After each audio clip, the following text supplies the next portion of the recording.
नमस्कार मित्रांनो, लग्नानंतर होईलच प्रेम मालिकेच्या पुढील भागामध्ये सध्या आर्या ही जीवा आणि नंदिनीच्या आयुष्यात फूट पाडण्यासाठी खूप मोठे कारस्थान करत असल्याचा ड्रामा आपल्याला पाहायला मिळत आहे। कारण आर्या ही जेव्हा जीवाच्या जवळ जाण्याचा प्रयत्न करत असते तेव्हा नंदिनी मात्र तिच्या मार्गात अडथळा ठरत असते। पण जीवा सुद्धा आर्यापासून अंतर ठेवत असल्यामुळे ती आता एक धक्कादायक प्लॅन करत असते।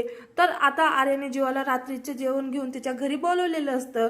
तेव्हा जीवा नंदिनीला म्हणतो की चल आपण आर्याला डब्बा घेऊन जाऊ।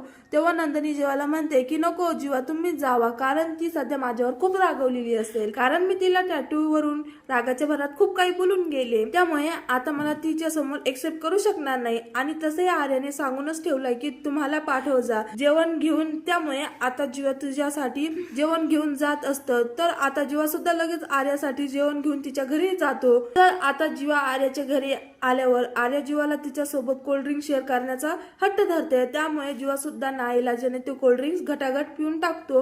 पण ते प्याल्यानंतर जीवाला कसतरी होत असतं, कारण आर्याने अगोदरच तिच्या प्लॅन नुसार त्यात थोडं गुंगीचं औषध मिसळलेलं असतं। त्यामुळे जीवाची थोडी बेशुद्ध हरपल्याचे पाहून आर्या त्याला बेडवर झोपवते आणि ती तिचा मोबाईल काढून जीवाशी थोडी जवळीक साधून वेगवेगळ्या अँगलने त्याचे फोटोशूट करते।